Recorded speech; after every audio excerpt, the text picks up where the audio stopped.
O propósito eterno de Deus é que Jesus morresse e ressuscitasse. Marcos, até aqui, nesse capítulo 11 que nós leremos, ele já havia escrito isso de forma clara sobre a morte e ressurreição de Jesus, pelo menos 3 vezes. Marcos 8:31, Marcos 9:31 e Marcos 10:33 a 34, como nós vimos a semana passada. E agora Jesus, ele está entrando em Jerusalém para cumprir esse plano eterno do Pai. O ambiente ali, nós vamos ver que é o ambiente da festa da Páscoa, e o grande cordeiro da Páscoa estava para ser sacrificado.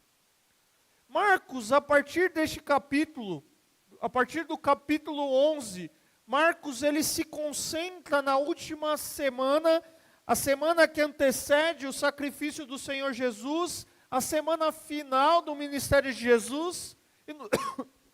E no texto de hoje, Marcos descreve 3 acontecimentos ou 3 cenas que estão permeando esse contexto aqui. O primeiro deles é a entrada triunfal em Jerusalém, e Jesus sendo aclamado pelas multidões. Depois Jesus a caminho do templo, condenando, amaldiçoando uma figueira que, embora aparentemente bonita, não produzia frutos, e Jesus purificando o templo. Jesus, ele condenando a atitude dos fariseus que serviam a Deus apenas de aparência. Jesus, então, os expulsa do templo, pois tinham feito da casa de oração um mercado, desrespeitando aquele lugar sagrado. E durante a última semana de Jesus, ele ficou em Betânia, uma vila nas proximidades ali do Monte das Oliveiras, perto da cidade de Jerusalém. E Jesus, ele fez o trajeto Betânia-Jerusalém, Jerusalém-Betânia, algumas vezes durante esses dias. Jesus, ele entrou em Jerusalém em um domingo, no início da semana da celebração da Páscoa, e o ambiente ali na cidade era um ambiente de festa. Tinha muita gente vinda dos mais diferentes lugares do país, do Império Romano, mas obviamente a grande maioria ali era judeus. Mas também naquela época tinha muitos gentios convertidos ao judaísmo que chegavam ali para a celebração da Páscoa. Uma observação importante aqui é que a Páscoa, dentro desse contexto, simbolizava a libertação de Israel da escravidão do Egito e era uma das festas mais importantes celebradas pelos judeus. A Páscoa, queridos, por si só, ela gerava um grande ambiente de euforia naquela cidade. Mas havia também ali uma certa agitação naquele contexto em torno da pessoa de Jesus. Nós vimos que a fama de Jesus havia chegado ao ápice. Se nós lermos Marcos com os textos paralelos e pegarmos o Evangelho de João, nós vamos ver que após a morte e ressurreição de Lázaro, essa fama ela se torna muito maior ainda. E o povo ele ia atrás de Jesus por 2 grandes motivos. Eles iam atrás de Jesus, pois eles queriam desfrutar da sua presença, eles queriam ser beneficiados pelos seus milagres, e tinha um segundo grupo, que eram as autoridades judaicas, que estavam preocupados, que estavam enciumados, e estavam à procura de Jesus para prendê-lo e matá-lo. Esse é o grande pano de fundo do texto que vamos meditar hoje e nas próximas semanas. É dentro desse clima que Jesus entra em Jerusalém. Marcos 11, a partir do verso 1.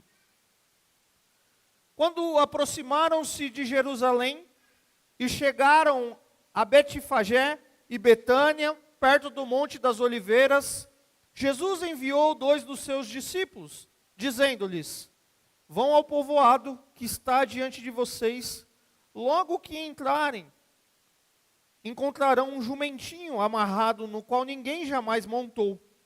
Desamarrem-no e tragam-no aqui. Se alguém perguntar por que vocês estão fazendo isso, digam-lhe, o Senhor precisa dele e logo o devolverá. Eles foram e encontraram um jumentinho na rua, amarrado a um portão, e enquanto o desamarravam, alguns dos que ali estavam lhes perguntaram, o que vocês estão fazendo, desamarrando esse jumentinho?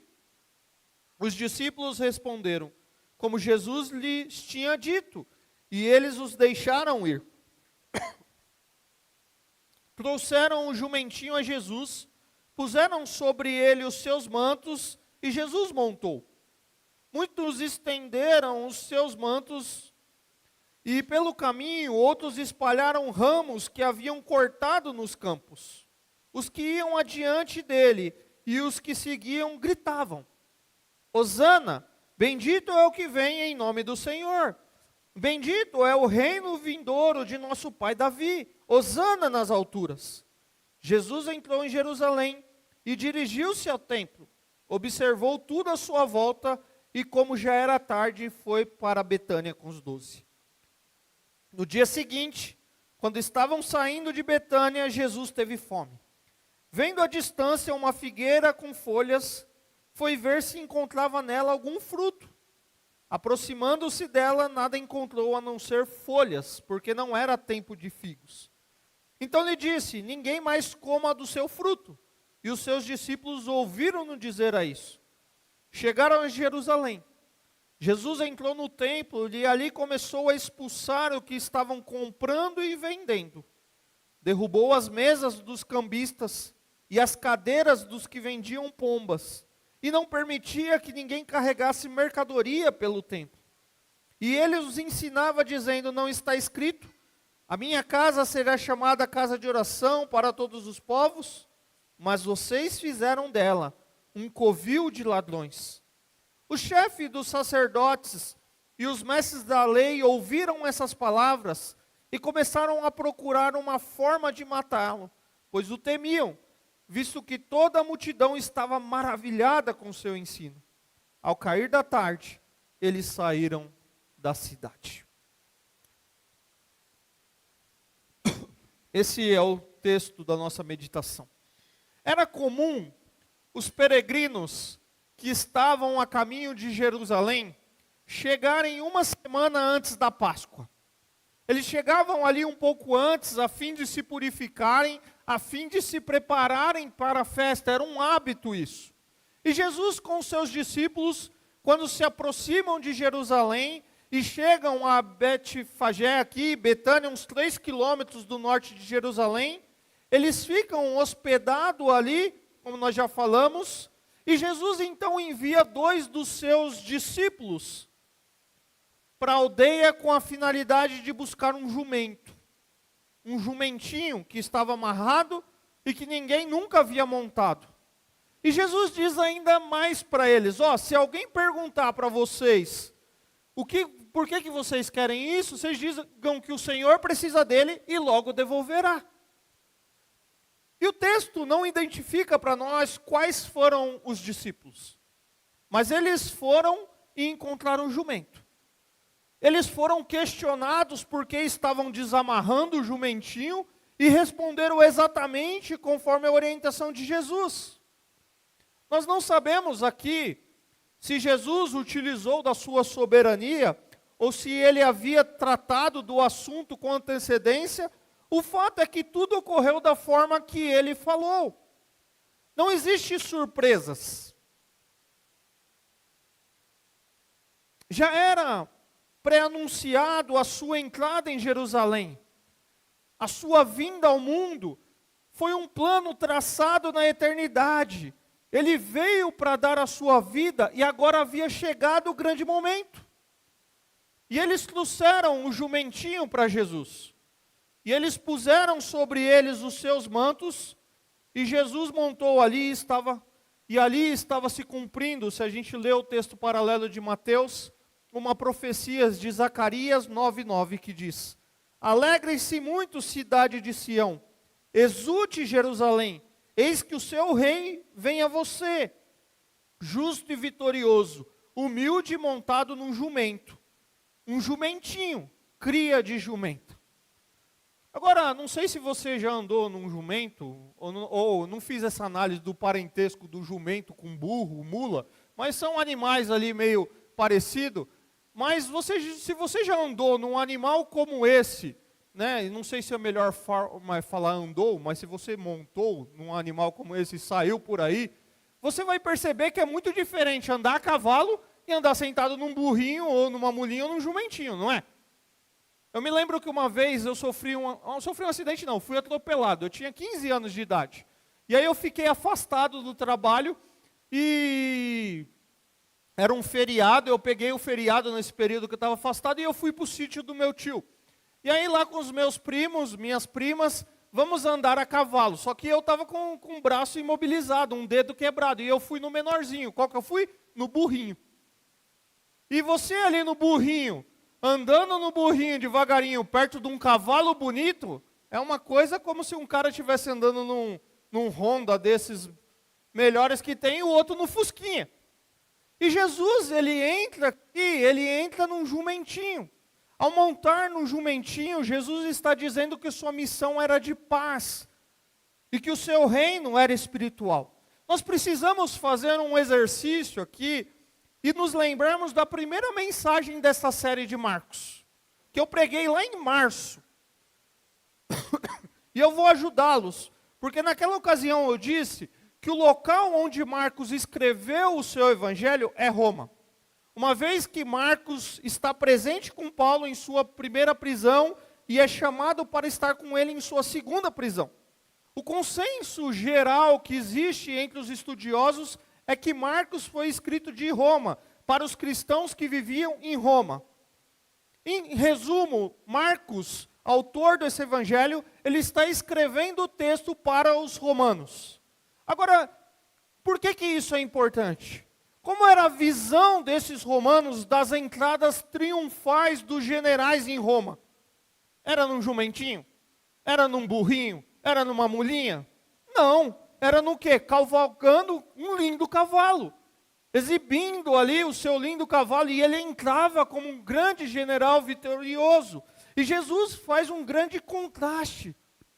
Aquele que ensinou os discípulos que a verdadeira grandeza no reino de Deus consiste não em ocupar uma posição, como nós vimos a semana passada, ou ter autoridade, mas em servirmos uns aos outros, que no reino de Deus, grandeza, liderança e governo devem ser definidos por serviço e ministério, e que eles deveriam dar de si mesmo ao povo que são chamados a servir, e que o exemplo é o próprio Cristo, que veio para servir e dar a sua vida em resgate por muitos.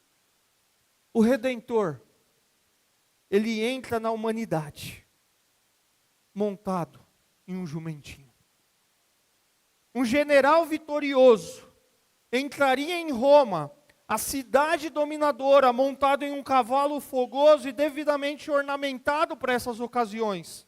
O servo que daria da sua vida em nosso favor, ele entrou em Jerusalém, a cidade da paz, montado em um jumentinho, preparado para essa ocasião. Jesus, queridos, não veio como um conquistador político, mas como o redentor da humanidade. A entrada triunfal de Jesus em Jerusalém foi totalmente diferente daquelas celebradas pelos conquistadores romanos. Imagina os primeiros cristãos lendo Marcos escrevendo isso e falar: uau, ele não entrou como entraria os grandes reis daquela época. Ele entrou montado num jumento. Hernandes Dias Lopes, no seu comentário sobre Marcos, ele afirma, entre aspas, que o fato de Jesus montar um jumentinho definia a natureza do seu reino, que não havia de vir como força militar, nem com a ostentação carnal, senão por meios espirituais. Que o homem era incapaz de compreender a parte da iluminação do Espírito Santo, ou seja, o Espírito Santo que traz luz para que o homem entenda isso. Jesus demonstrou onisciência, sabendo onde estava o jumentinho. Jesus demonstrou autoridade, dando ordens para trazer o jumentinho, demonstrou domínio sobre o reino animal, pois montou num jumentinho que ainda não havia sido amansado, diz Hernandes Dias Lopes. E olha que interessante, queridos, que Jesus, até aqui, se você está acompanhando os evangelhos, ou já leu os evangelhos, Jesus até esse momento, ele havia se recusado a revelar a sua verdadeira identidade como Messias.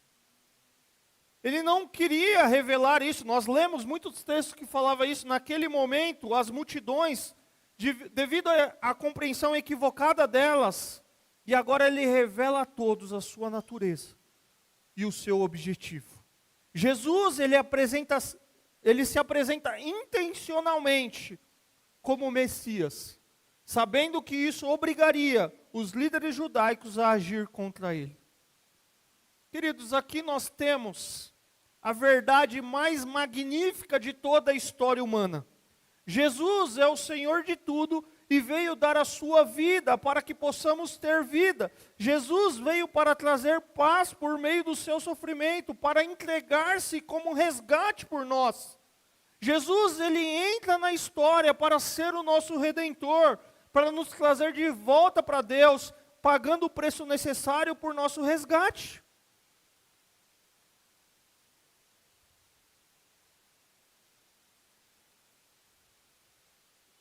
Nós precisamos, queridos, de uma visão bíblica acerca da nossa condição. Nós precisamos de uma visão das Escrituras acerca da nossa natureza. E a Bíblia diz que todos pecaram, que todos estão destituídos, que todos estão afastados da glória de Deus.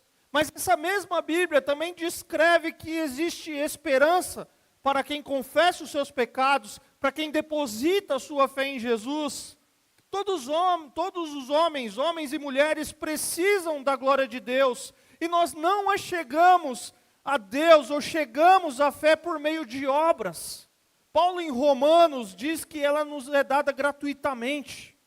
O que nós precisamos, queridos, é apenas nos achegarmos a Deus com fé, e de mãos vazias.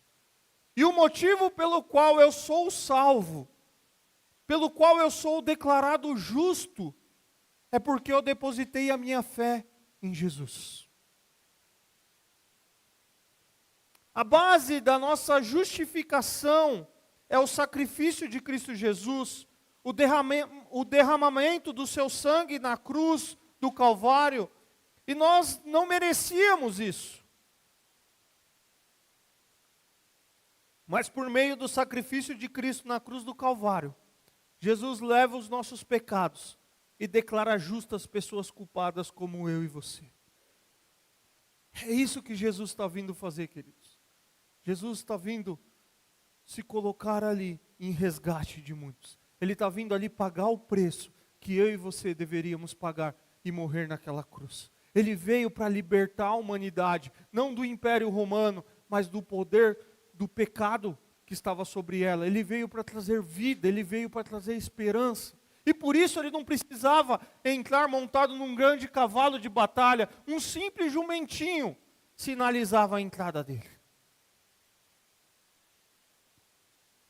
E a partir do verso 8, nós veremos que Jesus vai ser recepcionado pela multidão de forma especial. Alguns peregrinos espalham roupas e ramos pelo caminho diante dele, como uma procissão real de entronização. E tanto a multidão que estava em Jerusalém, quanto aquela que o acompanhava à cidade santa, proclamava o Messias com vozes de júbilos. E o que eles diziam? Hosana. Nós acabamos de cantar o quê? Hosana. Eles diziam, Hosana, bendito é o que vem em nome do Senhor, bendito é o reino vindouro do nosso pai Davi, Hosana nas alturas. A palavra Hosana é um clamor pelo Salvador, significa salvar agora, ou salve, nós suplicamos que o Senhor nos salve. E ao dizer essas palavras, a multidão expressa o desejo que Jesus fosse o Messias prometido, ou seja, nos salve. Mesmo sem saber bem o significado espiritual do que estavam vivendo, a multidão expressa o seu desejo de libertação. Embora fosse um clamor por libertação do domínio romano e não pela salvação, libertação espiritual. E você cantou uma música aqui, talvez sem entender o significado dela, e talvez a grande pergunta é dizer: do que você deseja ser salvo? Do que você precisa ser salvo? E a resposta bíblica é que você precisa ser salvo dos pecados, esse que nós herdamos de Adão e Eva, e nós podemos dizer: nos salve, Senhor, por meio de Cristo Jesus. Inclusive, essas palavras são palavras entoadas pelos peregrinos em festas como a Páscoa. Eles citavam o cântico do Salmo 118, dos versos 25 a 27, que poderia ser uma oração a Deus pela vinda do reino, ou uma aclamação de louvor a Deus. Os judeus, eles louvavam a Deus por tê-los libertado da escravidão do Egito, e depois que eles foram conquistados por outras nações, essas festas, essas ocasiões eram momentos para clamar a Deus por uma liberdade. O cortejo aqui tem um ar de libertação, pois o povo acreditava que havia chegado o Messias para destruir os seus inimigos.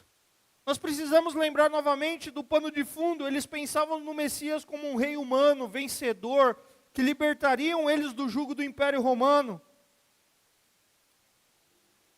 E nós vamos ver que daqui a alguns dias, muitas dessas pessoas que aclamaram Jesus, exigiram a sua crucificação. Jesus tinha vindo para libertar a humanidade. A humanidade não apenas dos judeus. Ele viera para libertá-los do poder do pecado e não do poder dos romanos. Ou melhor, eu falei libertar dos judeus, né? Não apenas os judeus, mas do poder dos romanos. E Jesus então, ele entra dessa forma na cidade, montado num jumentinho, ele é aclamado, e o verso 11 diz: Jesus entrou em Jerusalém. Ele não estava, e ele chega agora em Jerusalém. Ele dirige-se ao templo, ele observa tudo à sua volta, e como já era tarde, ele foi para Betânia com os 12. Ele faz uma rápida visita aos pátios do templo, ele dá uma olhada e ele volta para Betânia. Lembra o começo? Betânia, Jerusalém, Jerusalém, Betânia. Ele vai fazer esse trajeto várias vezes. E nos versos 12 a 14, nós temos o segundo acontecimento. Nós temos a segunda cena. No dia seguinte, quando estavam saindo de Betânia, a caminho do templo, Jesus teve fome. Jesus viu ali uma figueira e foi ver se encontrava algum fruto, e nada encontrou a não ser folhas. E o texto diz porque ainda não era o tempo de figos. Então Jesus, ele condena, Jesus, ele amaldiçoa essa figueira, e parece, ao ler o verso 14, que Jesus tem a intenção que os seus discípulos escutem as suas palavras para a figueira ali. E eu não sei você, mas esse é um daqueles textos bíblicos que nós perguntamos: por que está aqui nas Escrituras? Qual é a intenção que Jesus tem de amaldiçoar uma figueira, se ele tem uma missão muito maior que isso? Nós já vimos a compaixão dele, por que ele faz isso? Nós vamos falar um pouquinho sobre isso a semana que vem, mas dentro desse contexto aqui, pesquisando, fazendo minha lição de casa aqui sobre o texto, tem uma explicação. Essas figueiras, nas regiões aqui bíblicas, elas produziam um fruto precoce e comestível. Antes das folhas aparecerem, em geral brotavam, no período, no mês de março, brotavam umas folhas ali, e os figos começavam a surgir, só que os maduros surgiam a partir de maio. Então, quando Jesus tem esse contato, estudiosos vão dizer, por volta dessa época, a árvore começava a desenvolver botões verdes, chamados por eles de figos precoces, que embora não fosse muito saboroso, eles eram comestíveis.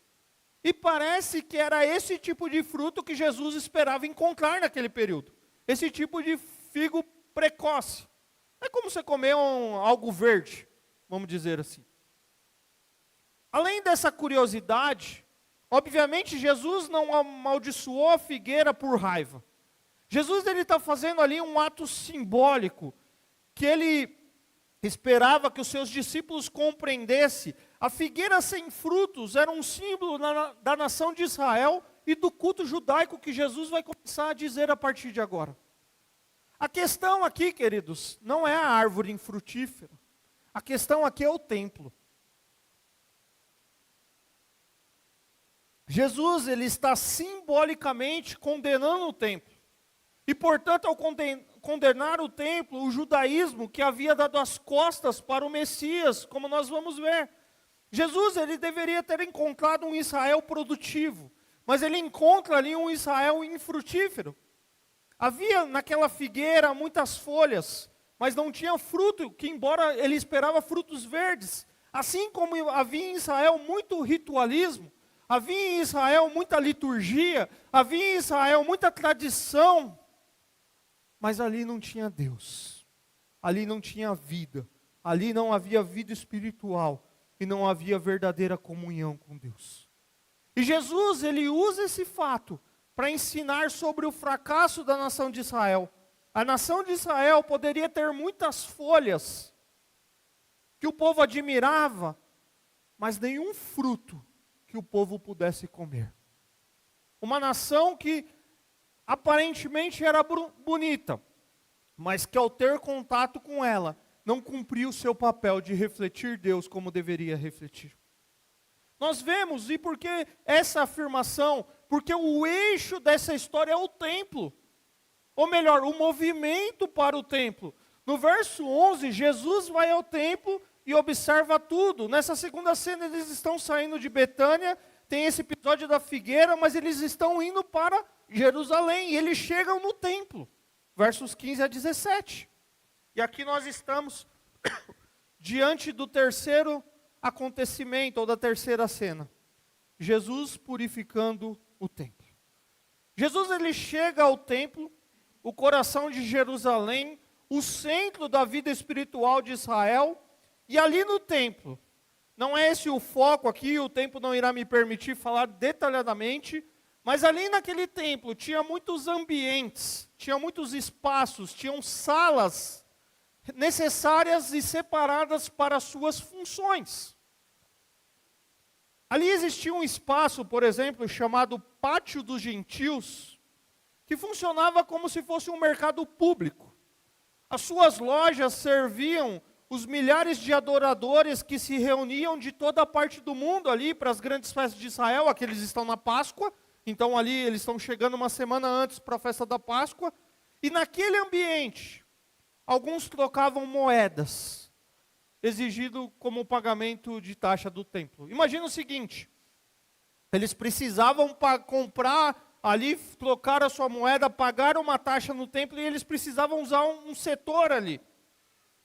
Outros vendiam animais para o sacrifício. Alguns vendiam óleo e sal, que era necessário para o sacrifício. Era uma operação naquela época, queridos, legal dentro do templo.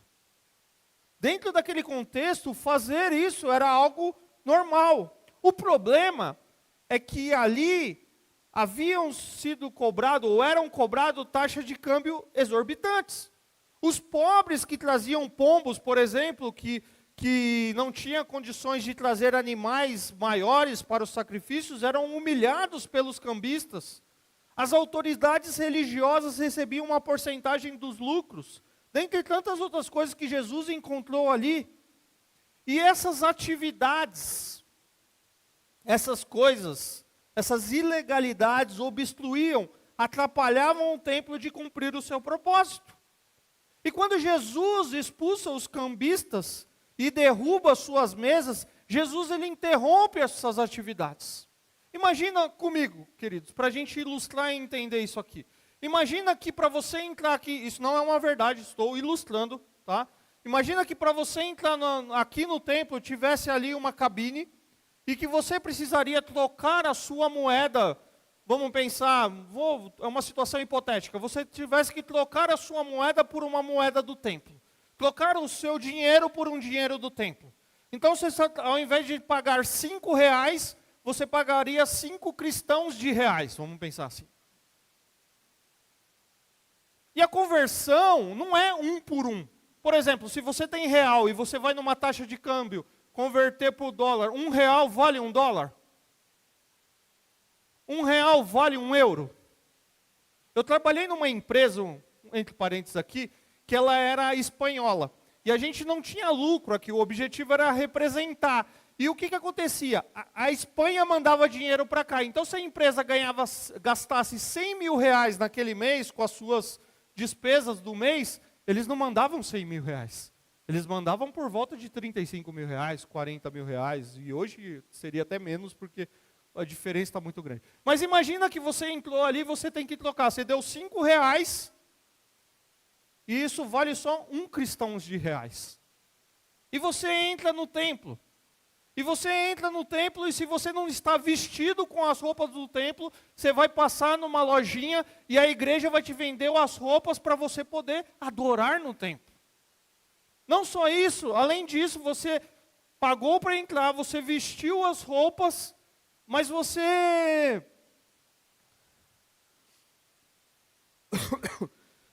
ainda não está apto para isso, você precisa fazer mais alguma coisa para se vestir aqui. E aí você precisa comprar um produto que um irmão da igreja vende. Sabe as famosas revistinhas?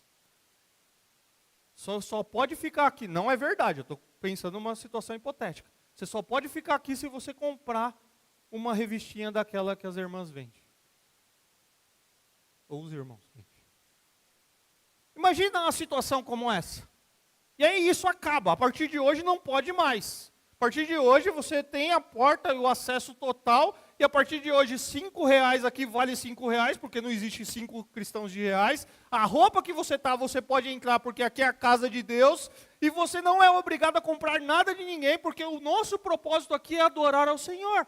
E quando Jesus chega no templo, que ele encontra esse templo bagunçado, cheio de coisas. Além disso, o pastor, isso não é uma verdade, é uma ilustração, mas o sacerdote aqui, o pastor, ele permitia tudo isso porque ele ganhava uma comissão em cima disso. É isso que Jesus encontra naquela época, queridos. É assim que se tornou o templo. Óbvio que o templo ali não tinha uma função só de adoração como nós temos hoje, né? A reunião do povo de Deus, ele tinha algumas esferas sociais ali naquela época, mas você imagina isso, essa é a cena. Então Jesus, ele está combatendo o mau uso que eles faziam das suas atribuições. Jesus, ele está combatendo o lucro exagerado. Jesus, ele está combatendo a ganância, a impiedade dos corações deles. Eles eram preconceituosos contra os gentios. A elite sacerdotal estava mais interessada nos ganhos do que em promover o nome de Deus entre todos os povos. Além disso, se a gente ler o verso 16, a gente vai ver que lá no pátio do templo, também eles estavam usando como atalho, um caminho mais curto dentro da cidade. As pessoas passavam ali como uma mercadoria de todas as espécies. Imagina o seguinte, pensando na ilustração, o nosso templo aqui tem um terreno no fundo, tem acesso a outra rua. Ao invés de você dar a volta, pegar aquela subidinha que é terrível, você entrar por dentro do templo e usar o templo como um atalho para você sair para outra rua. E além, não só usar como atalho, mas trazer mercadorias, usando nesse processo. E Jesus combate isso.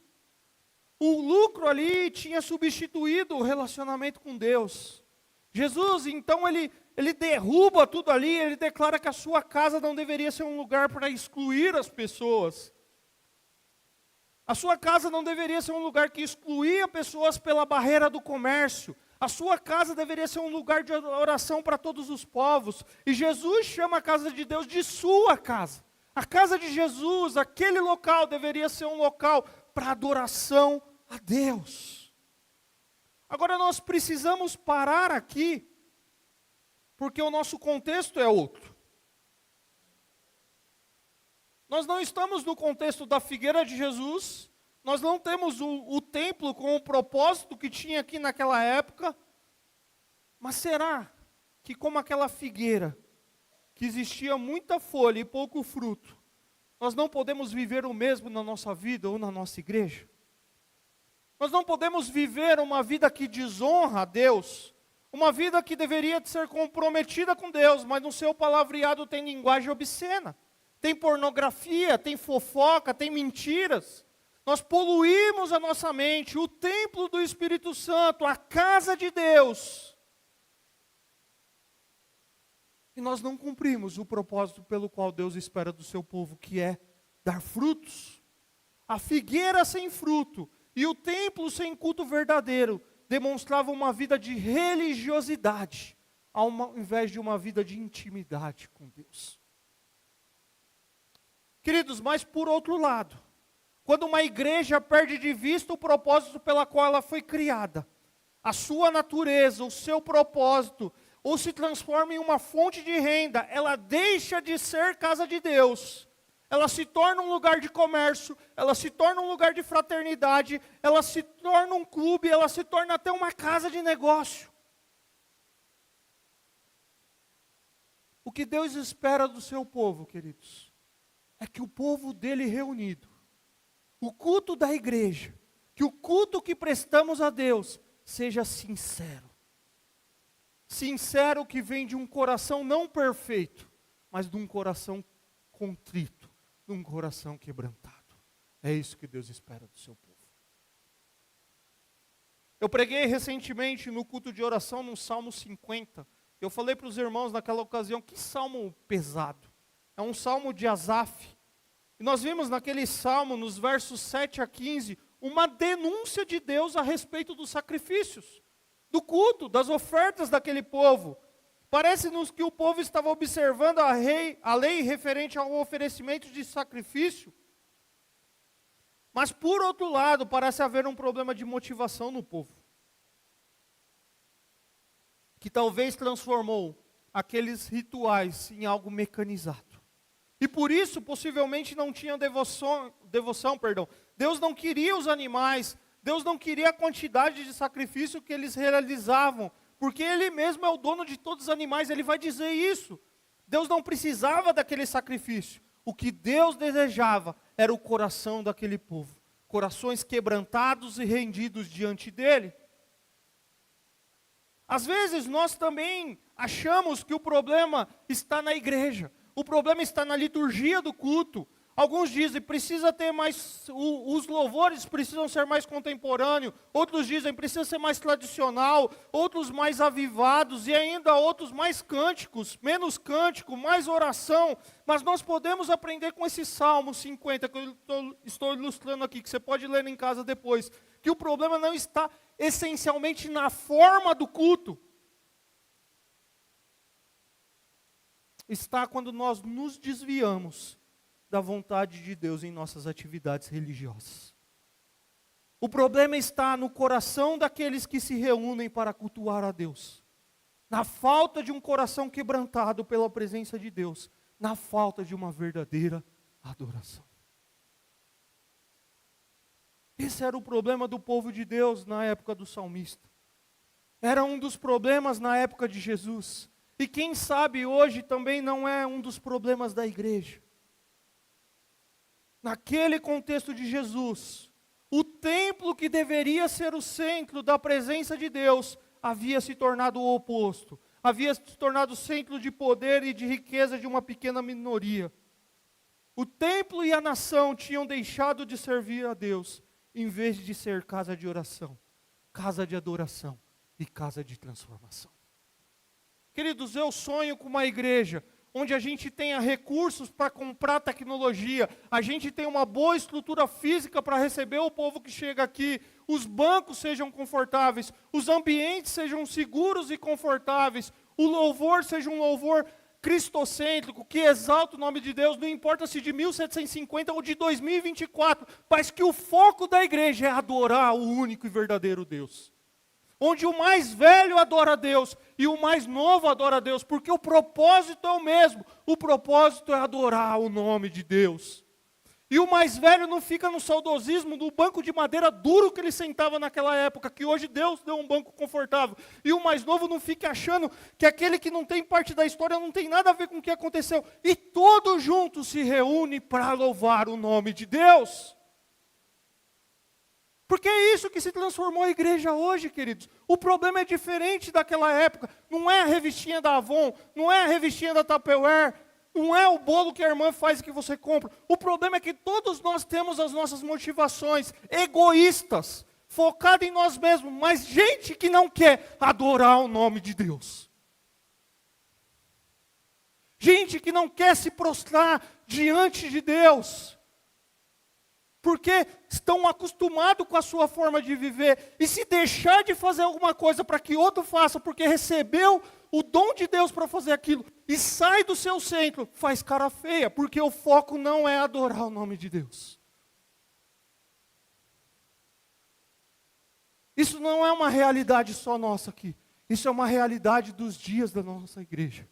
Um povo centrado em si mesmo, assim como aquele povo, cujo foco é um culto personalista. Isso reflete as letras de muitas canções. É adorar a si mesmo, é pensar em si mesmo, mas pensar pouco na glória de Deus. E Jesus condena isso, queridos. Jesus condena esse tipo de culto. Jesus condena isso. O que Ele espera de nós não é perfeição. O que Ele espera de nós é um coração contrito, disposto a adorar a Deus. Se vai cantar o de 2024, se vai cantar o de 1765, é o povo de Deus reunido para adorar a Deus. É o mais novo, cantando o hino do cantor cristão, sem saber que é do cantor cristão, sorrindo e dizendo que uau, que hino. E é o mais novo falar, será que tinha no inário esse hino? E cantar o de 2024 e falar, uau, que hino. É só um exemplo.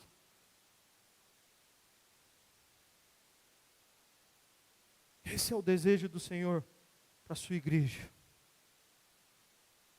O templo que deveria ser o centro da presença de Deus, repito, havia se tornado o oposto, centro de poder e de riqueza de uma pequena minoria. O templo e a nação tinham deixado de servir a Deus, em vez de ser casa de oração, casa de adoração e casa de transformação. Queridos, uma igreja bíblica, uma igreja que acolhe, e uma igreja transformadora, como nós temos falado aqui, é uma igreja que se quebranta diante de Deus.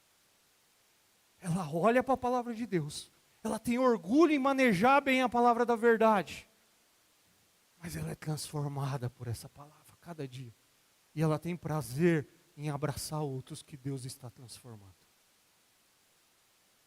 Que tipo de gente? Não sei. Mas é gente que Deus está transformando. Porque transformou você e transformou a mim. É gente que Deus está transformando. Esse é o caminho de uma igreja bíblica, de uma igreja acolhedora e de uma igreja transformadora. É uma igreja que maneja bem a palavra, se alicerça na palavra, se fundamenta na palavra. Mas, repito, é transformado por essa palavra. E por ser transformado por essa palavra, ela abraça outros para que outros também sejam transformados por Cristo Jesus. Que tipo de igreja Jesus encontraria aqui em Calcaia do Alto, queridos? Essa é a pergunta que eu faço para mim e para você. Se Jesus entrasse fisicamente aqui no templo, nessa reunião, conhecendo e sondando do coração do pastor ao coração de cada um dos irmãos aqui, que tipo de igreja Jesus encontraria? Porque se Jesus está presente nessa noite, e Ele sonda o meu e o seu coração, e Ele sabe o que está passando na minha e na sua mente, e a pergunta é, que tipo de igreja Ele tem encontrado aqui? Mas a resposta é, que tipo de igreja Ele deseja? Porque a palavra diz o tipo de igreja que Ele deseja. Uma igreja que tem um culto verdadeiro, uma igreja onde as pessoas não são perfeitas, mas são sinceras. Elas não colocam máscaras, mas ela tira a sua máscara diante desse Deus e fala, esse sou eu. Bebi a vida inteira, Senhor, mas esse sou eu. Briguei, casei 300 vezes, Senhor, mas esse sou eu numa vida longe do Senhor. Já arrumei tanta confusão, nunca parei em trabalho nenhum, porque não consigo me submeter a ninguém. Esse sou eu, Senhor.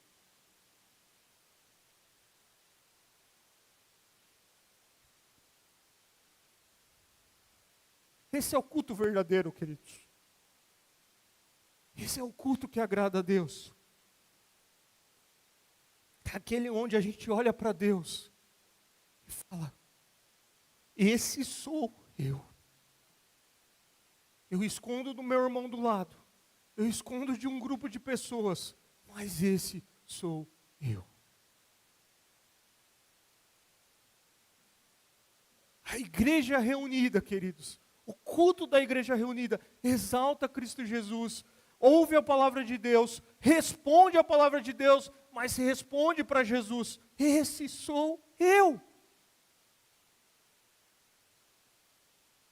Que agora, obviamente, ouvir palavras como essa não é agradável. Ouvir e ver a cena que Jesus fez ali no templo não era agradável. E os chefes dos sacerdotes, os mestres da lei, ouviram essas palavras. E o que eles procuraram fazer? Matar Jesus. Porque eles temiam, visto que a multidão estava maravilhada com o seu ensino. E a cair da tarde, eles saíram da cidade, eles voltam para Betânia.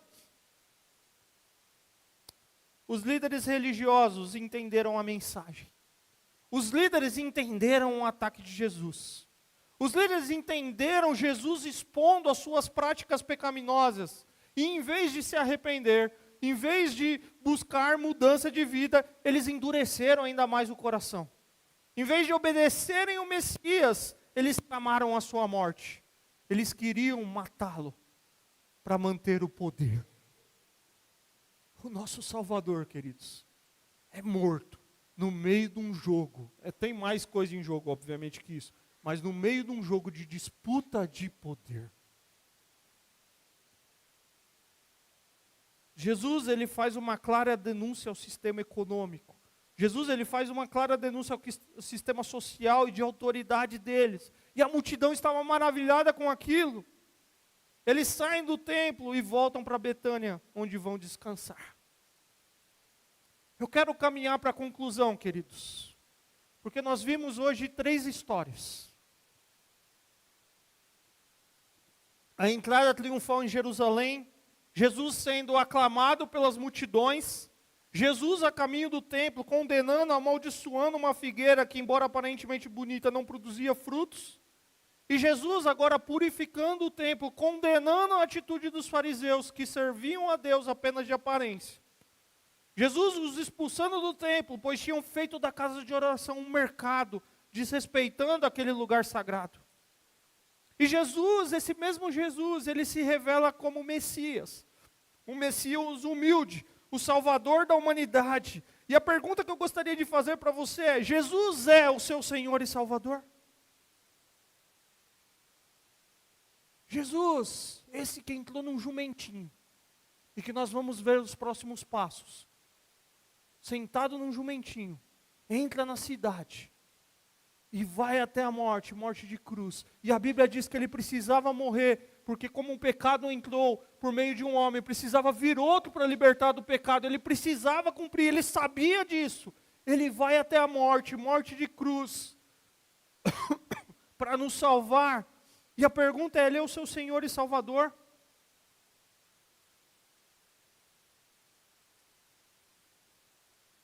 Esse Deus de amor, que oferece uma promessa de esperança, e redenção, de salvação.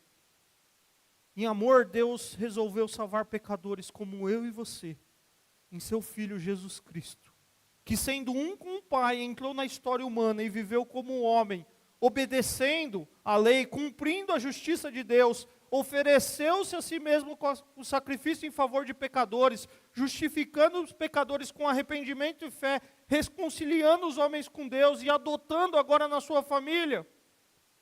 Ele é o seu Senhor e Salvador. Jesus, ele entra na história para ser o nosso Redentor, para nos trazer de volta para Deus, pagando o preço necessário por nosso resgate. E o convite dele nessa noite é para você se render diante dele e pedir que ele o aceite em sua presença. É só dizer para ele: Senhor, esse sou eu, que tentei construir minha vida longe do Senhor. O Senhor conhece os caminhos que eu andei, mas eu entendi que o seu plano era morrer a morte de cruz para transformar o meu coração. Por isso eu me dobro diante do Senhor. Eu reconheço o Senhor como meu Senhor e Salvador. Perdoa os meus pecados, me salva, transforma a minha vida.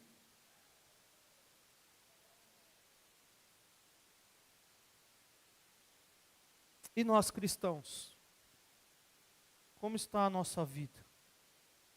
Como está o templo do Espírito Santo?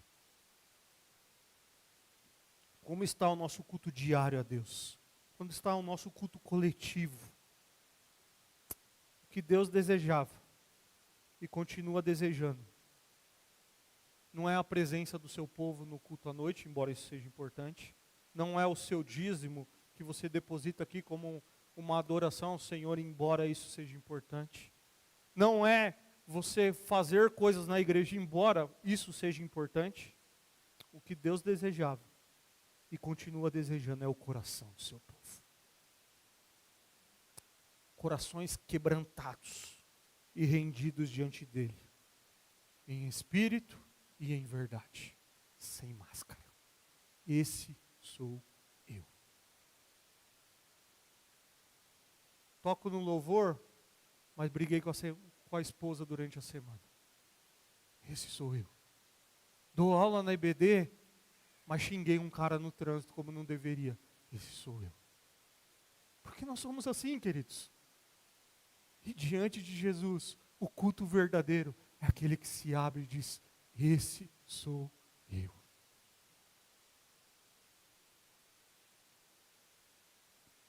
Quero convidar você a ficar em pé. Eu quero orar com você. Nós vamos ter a ceia do Senhor agora. Mas antes da ceia, eu quero orar com você. Quero convidar você a dizer isso para Jesus: esse sou eu, Senhor. Com as minhas virtudes, com os meus defeitos, mas que nada dá para esconder da sua presença. Pai, obrigado pela tua palavra. Palavra viva, rica e eficaz, e nessa noite dura. Mas uma palavra que nos faz olhar para o propósito de ser igreja. Qual é o motivo dos nossos encontros, Pai? Porque nós nos arrumamos num domingo depois do almoço, ou acordamos cedo para vir aqui para o templo, ou à noite estamos aqui com qual propósito?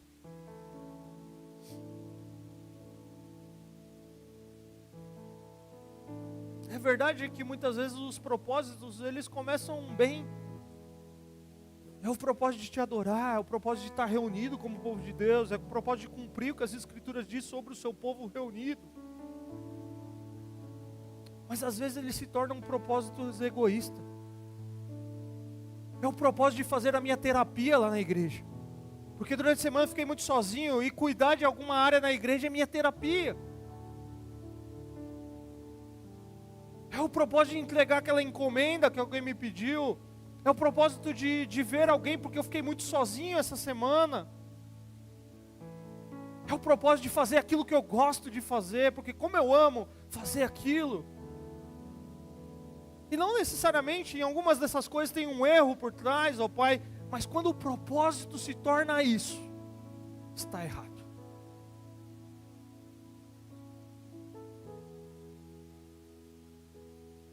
Quando o propósito se torna o meu egoísmo, aquilo que eu gosto, aquilo que eu quero, aquilo que eu prefiro, está errado, conforme nós vimos aqui. O que o Senhor deseja, e o Senhor nos falou nessa noite, é que o Senhor deseja o nosso coração. Nós abrimos esse culto dizendo que nós queremos nos entregar como um sacrifício agradável a Ti. Nosso culto racional, Pai, um culto que mexe com a nossa razão, fere os nossos corações e nos leva a ter uma vida prática diferente. E não dá para não ter, ou ter esse tipo de culto, sem dizer, esse sou eu. Porque diante do Senhor, o Senhor sabe todas as coisas sobre nós. Não há como fugir da tua presença, ó Pai.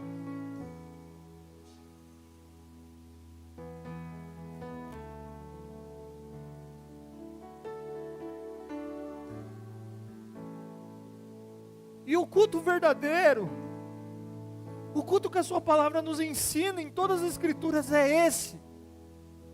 Que abre o coração diante do Senhor, que responde a sua voz através da tua palavra e diz, esse sou eu.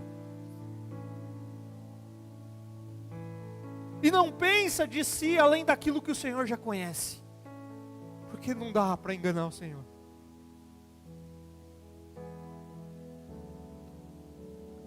Mas é o Deus que conhece e nos chama e fala assim, eu quero transformar. Eu quero perdoar. Eu quero restaurar. Eu quero renovar. Eu quero trazer o prazer novamente de se reunir com o meu povo e cantar louvores ao meu nome, e abrir o coração para a tua palavra, porque o teu Espírito Santo pode fazer isso em nós, ó Pai.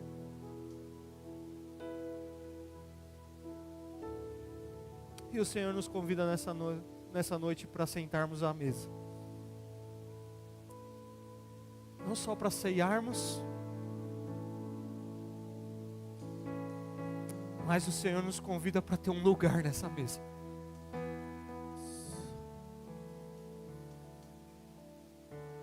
Um lugar para aqueles que nunca se renderam a Cristo Jesus e falar, eu te convido.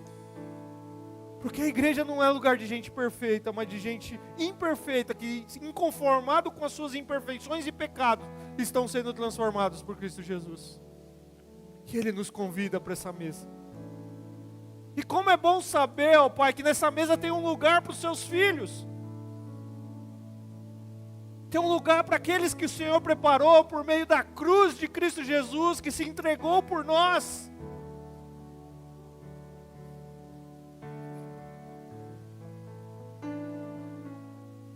Como é bom saber que nessa mesa nós podemos nos abrir, como já falamos, e dizer, Senhor, me transforma. Senhor, me restaura. Senhor, me fortalece. Senhor, me perdoa. Senhor, me dá prazer em ser igreja do Senhor, com as crianças, com a sua alegria, e com os mais idosos nas suas, talvez, pouca paciência e pouca mobilidade, em alguns casos. Nos dá prazer em ser o seu povo reunido em volta da mesa, em volta do Senhor, que te cultua alegremente, porque o centro é o Senhor.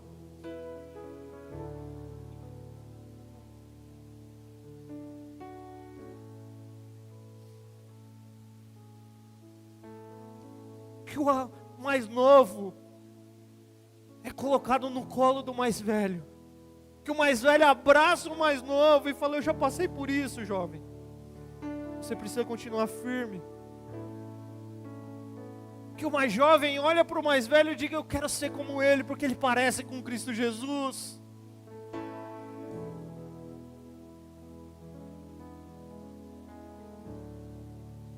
Que o ambiente é de prazer no Senhor. Que o ambiente é para adorar o Senhor. É para cultuar o Senhor. E ser transformado pelo Senhor.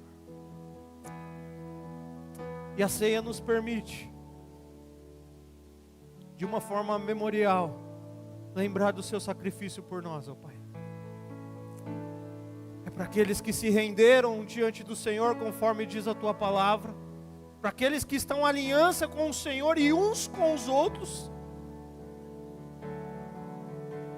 É para aqueles que entenderam que o Senhor é o centro e não nós.